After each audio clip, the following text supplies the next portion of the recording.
Halo semuanya, kembali di My PHP Tutorial di seri video dasar-dasar PHP. Ini adalah seri kelima yang akan membahas tentang cara menyimpan dan menampilkan data dari database. Di tutorial ini, saya mengasumsikan bahwa kalian telah memiliki dasar-dasar SQL, yang mana yang bisa digunakan untuk membaca data atau menyimpan data ke sebuah database. Database yang kita akan gunakan hari ini adalah database MySQL. Sebelum lanjut ke materi, jangan lupa subscribe agar tidak ketinggalan video tutorial selanjutnya. Kita langsung saja ke materi kita hari ini. Pertama, kita perlu membuat sebuah database. Saya sudah memiliki database tutorial di sini. Saya menggunakan PHP-MyAdmin untuk membuatnya. Kalian bisa menggunakan editor apapun atau tool apapun untuk mengakses database MySQL kalian.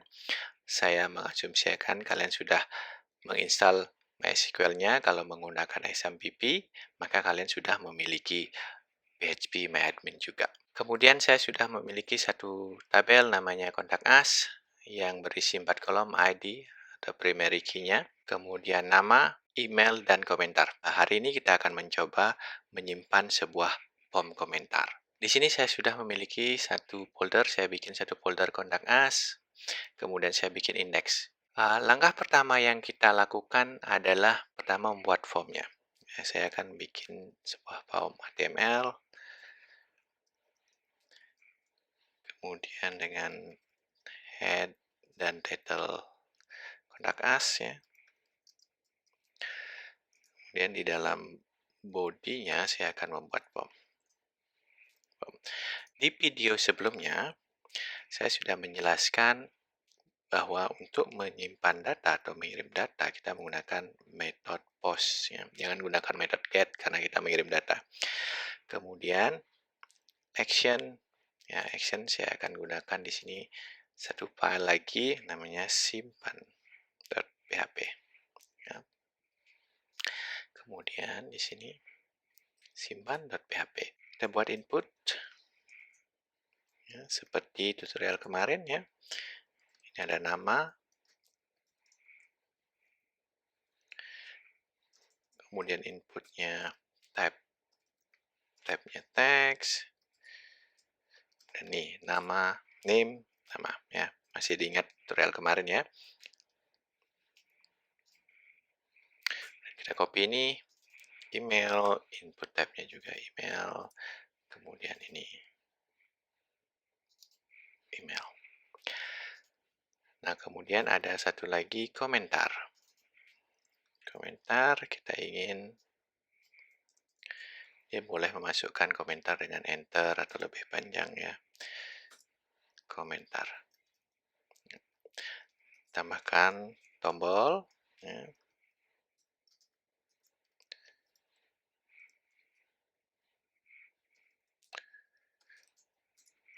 Kirim ya. Coba kita lihat seperti apa hasilnya ya.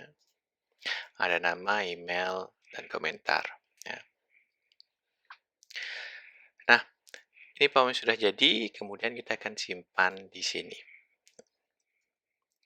Langkah pertama yang dilakukan untuk menyimpan data adalah membuat koneksi ke database.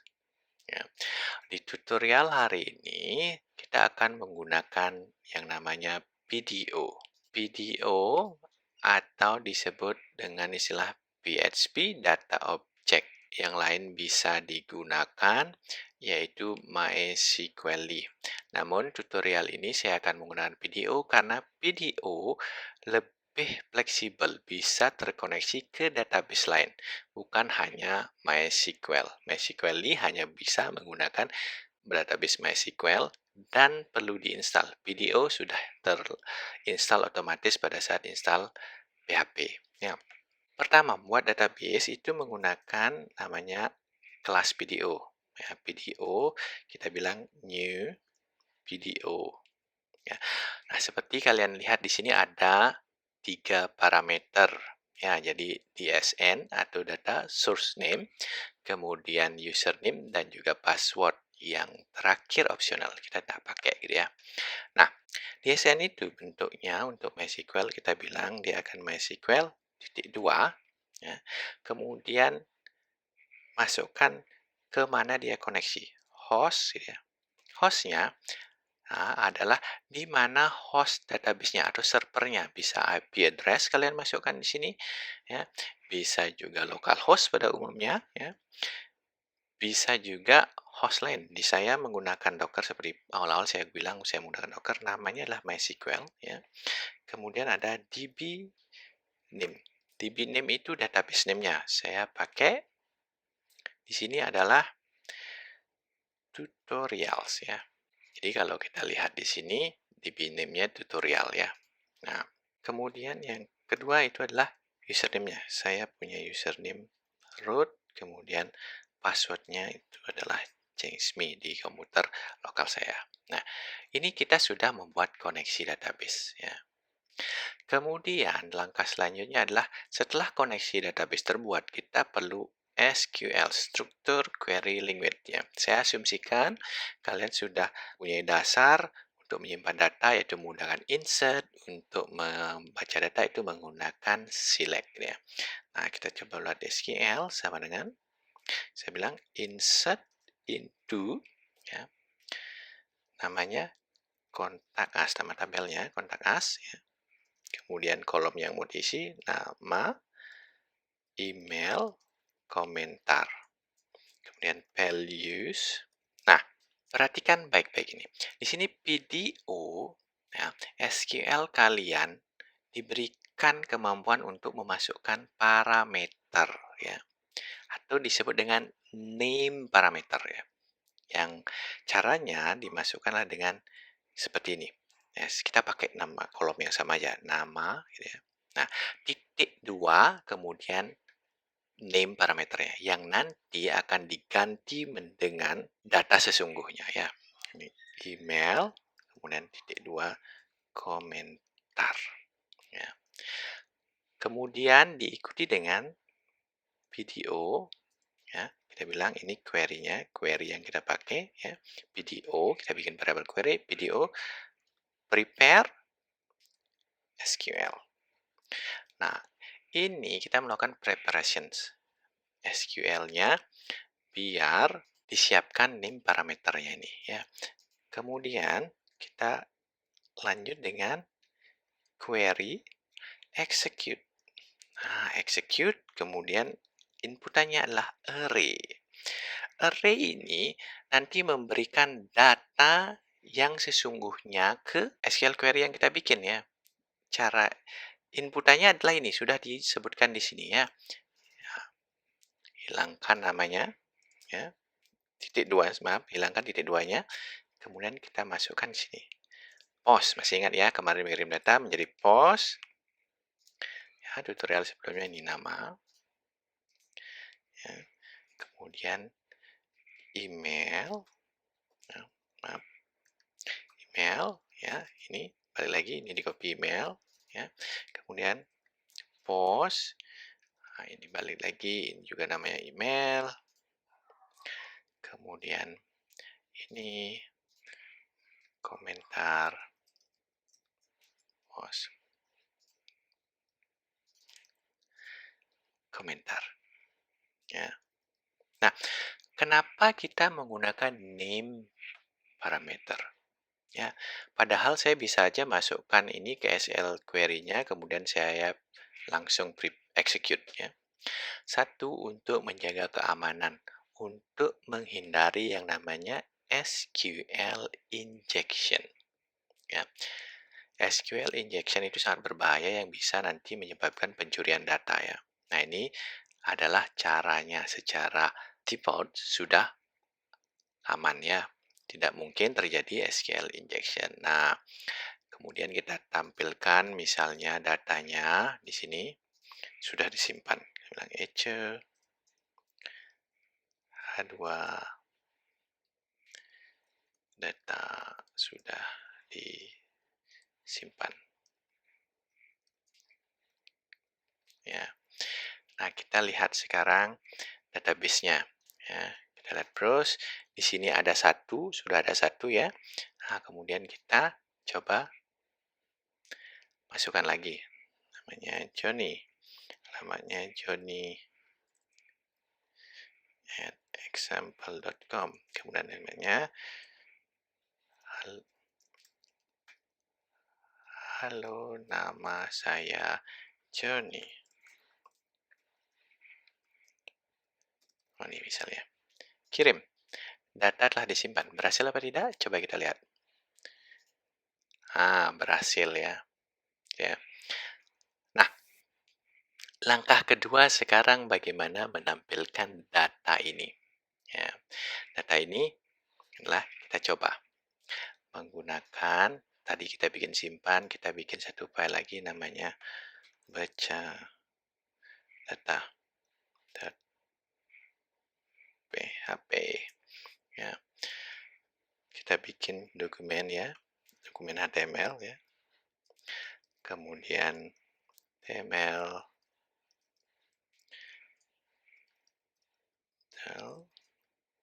ya, kita masukkan title-nya adalah komentar. Kemudian body. Nah, kita akan tampilkan menggunakan tabel ya. Kita bikin tabel. Kemudian kita bikin head ya, header-nya tabel. Kemudian pakai th namanya nama ya. Kemudian email. Kemudian th komentar ya. Kemudian body dari ya. Di sini kita mulai dengan membaca data. Nah, kita buka dengan tag buka dan tutup PHP, kemudian seperti biasa seperti tadi buat koneksi ke database.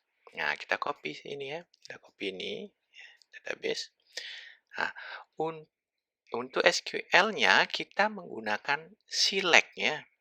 Select bintang from contact us. Nah, kemudian balik lagi seperti tadi. Query sama dengan video, prepare SQL, kemudian query-nya di execute. Nah, execute tanpa inputan parameter. Kenapa? Karena tidak ada name parameter di sini. Berbeda ya. Di sini ada name parameter, di sini tidak ada. Ya. Kemudian masih ingat di tutorial sebelumnya tentang iterasi. Disinilah saya akan jelaskan bagaimana menggunakan iterasi untuk menampilkan data ya. Kita pakai while. Ya. Kenapa pakai while? Karena kita tidak tahu kapan akan berakhirnya. Berapa data yang kita punya kita tidak tahu ya. Kita bilang data sama dengan query patch. Ya. Artinya ini adalah pertama bikin SQL query-nya, kemudian di prepare, kemudian di execute, kemudian di patch. Patch itu artinya mengambil datanya gitu ya, database. Kemudian kita bilang echo dimulai dari tr ya. Echo, kemudian tr tutupnya, kemudian echo dd. Nah, ini concatenation data. Oh, sorry. Data nama. Nah, kenapa nama? Ya, nanti pada saat di pad, sama seperti ini nanti, nama ini, kolom ini menjadi array, key-nya ya. Jadi data ini adalah array, associated array, yang mana key-nya atau indeksnya adalah nama kolomnya di database ya. Nah, ini kita copy. Yang selanjutnya adalah email, kemudian ini juga komentar. Nah, agar lebih aman seandainya user memasukkan HTML atau memasukkan JavaScript, biar tidak bisa tereksekusi di browser, kita pakai namanya HTML entities. Ya, HTML entities itu akan dihilangkan data input-input yang berbahaya. Nah, coba kita lihat hasilnya. Ya, jadi baca data.php. Ya, nama ya sama ya, Johnny Elek ya, Johnny Elek. Nah, seperti tadi yang saya bilang, kenapa kita menggunakan HTML entities ini ya. Nah, kita kasih border dulu ini ya, border 1. Ya. Kita lihat hasilnya ya. Kita coba masukkan misalnya JavaScript. Ayu, misalnya ya. Ini misalnya saya bilang masukkan script tes ya, kirim. Nah, kalau kita lihat di sini get baca data.php. Nah, ini scriptnya sama, tapi kalau kalian hilangkan ini ya, dan hilangin ini, ada nih, ada tesnya tereksekusi dan nggak terlihat di sini ya. Nah, tuh. Nah, ini dia yang harus kalian lakukan. Menampilkan data penuh dengan pertimbangan security. Ya, paling aman caranya adalah menggunakan ini. Sekian tutorial menampilkan dan menyimpan data. Bagi yang masih penasaran, bagi yang belum paham, jangan ragu-ragu bertanya di kolom komentar. Saya nanti ajarkan sampai bisa ya, biar kalian sama-sama sukses. Sekian tutorial menampilkan dan membaca data dari database ini. Sampai jumpa di tutorial seri-seri dasar PHP selanjutnya.